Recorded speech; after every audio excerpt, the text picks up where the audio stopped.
Salut salut. Alors aujourd'hui je viens sur un sujet très spécial. Je ne viens pas encore pour me plaindre parce qu'à chaque fois que je fais une story time, on va dire que c'est pas une story time, c'est quelque chose dont je voulais parler avec vous et qui je pense vont aider peut-être beaucoup de personnes à comprendre certaines douleurs de leur corps. Donc vous allez dire, comme je disais, que j'arrête pas de me plaindre, mes story time et tout ça, c'est toujours des choses pas gaies ou des choses, voilà, que j'ai toujours quelque chose. Mais voilà, non, c'est comme ça. C'est comme ça, je partage en fait mes émotions, je partage avec vous mon mal-être, je partage avec vous beaucoup de choses de ma vie. Donc du coup, je voulais vous parler de cette maladie dont je vous ai pas parlé ni sur Snap, ni sur Instagram, ni nulle part. Je sais qu'à chaque fois je vous dis que je suis couchée, que j'ai des douleurs, etc. Souvent on me demande mais qu'est-ce que t'as, pourquoi, et si, et ça. Donc je réponds pas parce que j'avais décidé vraiment de faire une vidéo. Donc on va venir au bref du sujet, on va pas s'éterniser. J'ai pas envie que la vidéo dure 3 quarts d'heure, donc on va en parler tout de suite. Alors en fait cette maladie-là que l'on m'a reconnue il y a environ 6 mois. Alors on m'a reconnu cette maladie-là il y a environ 6 mois, mais ça fait un moment que je la traîne. Ça fait très longtemps que je la traîne, depuis environ, depuis ma chimio, petit à petit j'avais des douleurs. Donc on m'a reconnu cette maladie-là. J'ai eu vraiment un terme sur cette maladie-là, même si je m'en doutais parce que j'ai fait beaucoup de recherches sur internet. C'est tout simplement la fibromyalgie. Donc la fibromyalgie, qu'est-ce que c'est? En fait, la fibromyalgie, c'est tout simplement une maladie qui donne des douleurs chroniques diffuses, c'est-à-dire sur tout le corps, et une grosse fatigue intense, c'est-à-dire une fatigue, et des insomnies qui font que cette fatigue s'accumule. Voilà, en gros. Donc fibromyalgie, ce que ça veut dire. Fibro comme fibrose, myo comme muscle et algie comme douleur. Voilà, tout simplement. Donc du coup, en fait, la fibromyalgie, déjà comment elle est reconnue. Alors en fait, cette maladie-là, elle est toujours pas, je dirais pas qu'elle est toujours pas reconnue, mais elle est pas tout à fait reconnue ici en France, tout simplement parce que vous avez beau faire des scanners, des IRM, des échographies, des prises de sang, tout ce que vous voulez, cette maladie-là est vraiment invisible. C'est-à-dire que vous ressentez les douleurs, mais personne ne voit ces douleurs. C'est-à-dire que les gens, la plupart des personnes, moi que je connais qui ont cette maladie-là, parce que je suis sur des forums qui ont la même maladie que moi, en fait, les médecins, au tout début de leur maladie, quand elles allaient se plaindre chez leur médecin, ils leur disaient mais non, c'est dans votre tête, vous avez rien, vous inquiétez pas, c'est juste une fatigue, ça va passer. Alors qu'en fait, cette fatigue-là et ces douleurs-là, en fait, elles s'intensifient avec le temps. Du coup, vous allez me dire comment on fait du coup pour savoir qu'on a la fibromyalgie. Alors tout simplement, moi je suis allée voir une rhumatologue dans la ville à côté de chez moi, et elle m'a posé plein de questions, c'est-à-dire elle m'a fait un petit questionnaire avec, je pense qu'il y avait une vingtaine de questions, ou même plus il me semble, et si vous répondez positif à, je crois, 20 questions, il me semble, je ne peux pas dire de bêtises, mais si vous répondez positif à plus de 20 questions, c'est que voilà, vous avez cette maladie-là. Après, ne pas confondre fibromyalgie avec les douleurs de la vraie fatigue, quand quelqu'un a beaucoup travaillé, qu'il a mal partout, voilà. Moi je ne travaille pas, voilà, à part YouTube, je ne travaille pas, je veux dire, je ne fais pas de travail physique à porter du poids.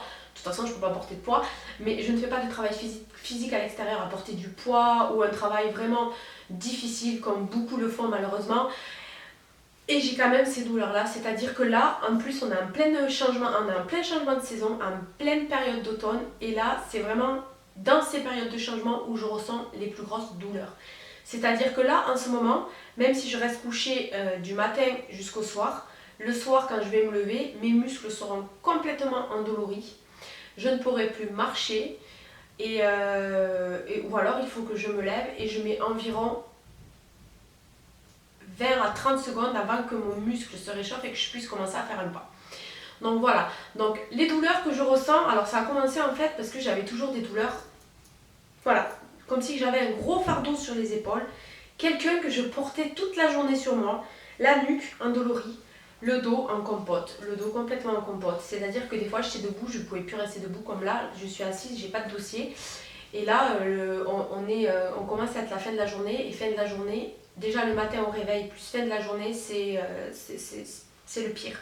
Donc là, le dos complètement, toute la colonne vertébrale, toute la colonne vertébrale endolorie, les jambes, les genoux, les pieds, vraiment, vraiment.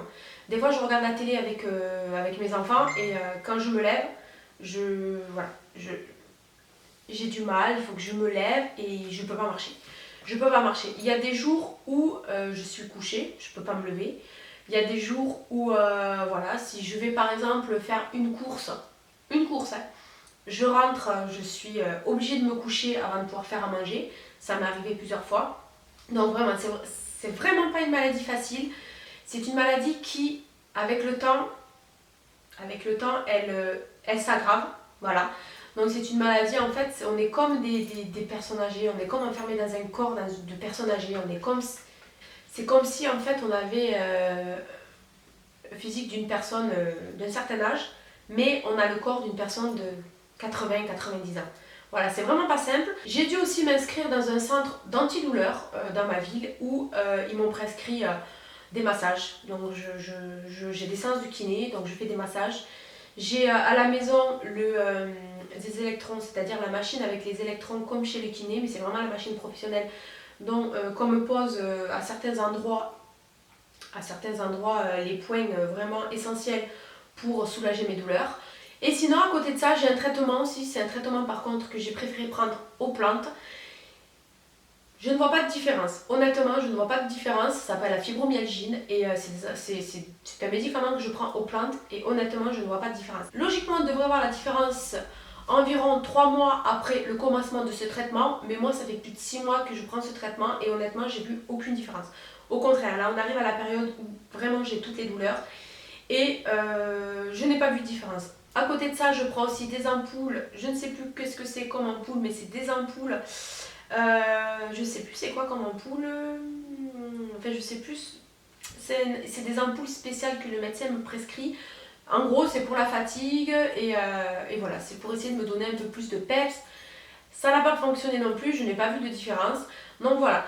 Donc quand je suis allée au centre antidouleur, je suis suivie par un médecin, etc. Et ce médecin m'a donné les causes possibles de la fibromyalgie. Donc les causes possibles de la fibromyalgie sont peut-être dues soit à un choc émotionnel, soit à beaucoup de stress. Beaucoup de stress, moi j'ai eu beaucoup de stress dans ma vie, énormément de stress, donc moi je pense que c'est plutôt ça. Donc il y a le choc, il y a beaucoup de stress, il y a du surmenage aussi.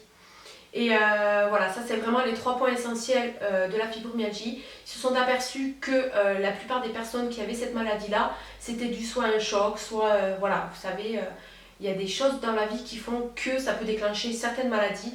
Et ça fait partie de ces maladies-là qui ont été déclenchées par ces choses-là.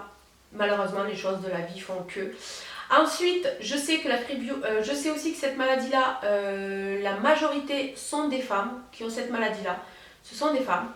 D'ailleurs, dernièrement, il y a un truc que j'ai beaucoup adoré, c'est que dernièrement, cette maladie-là, elle est tellement pas reconnue.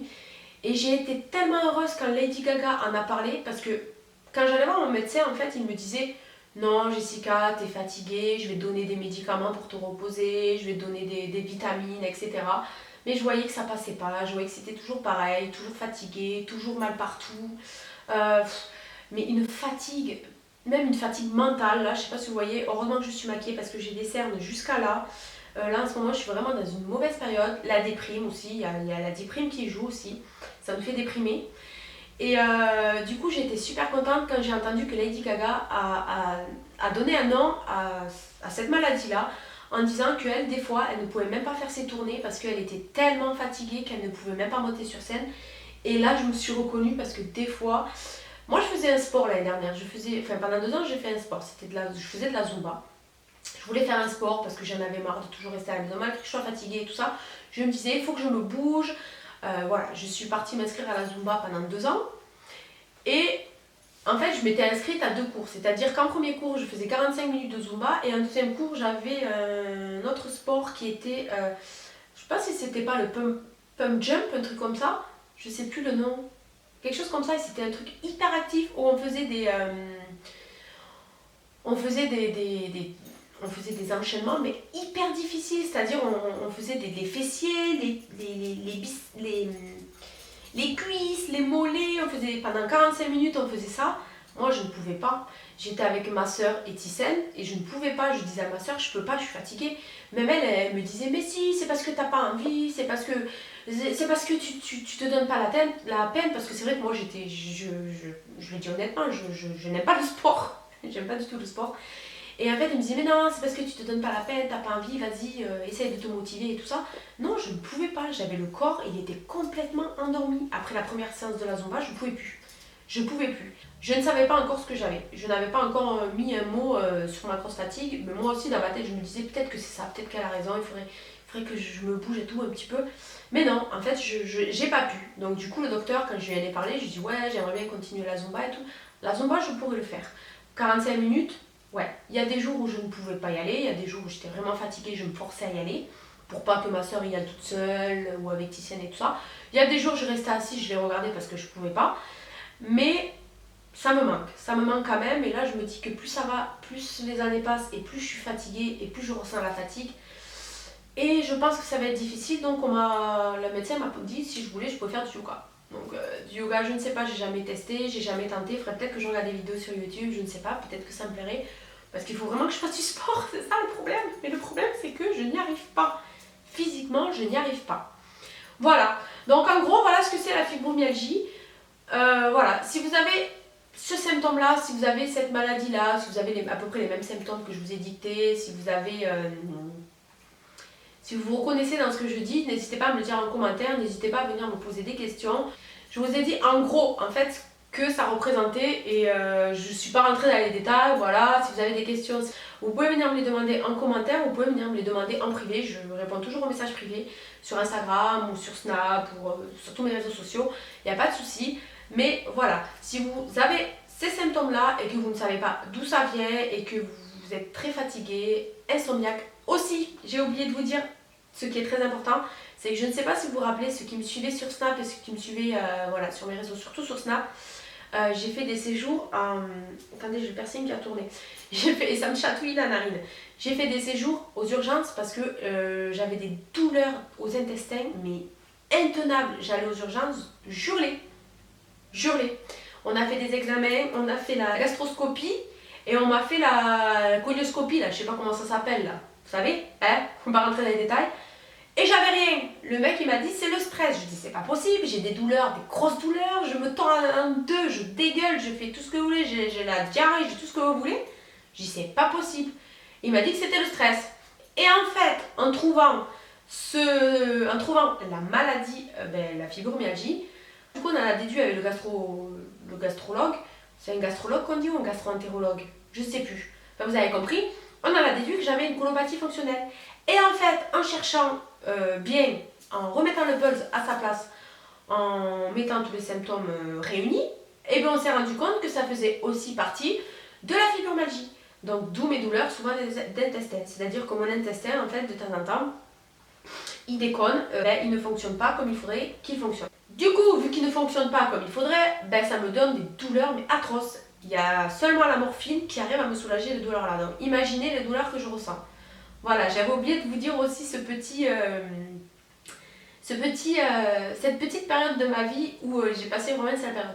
Là maintenant, vu que j'arrive à peu près à gérer les crises, essayer de gérer le stress.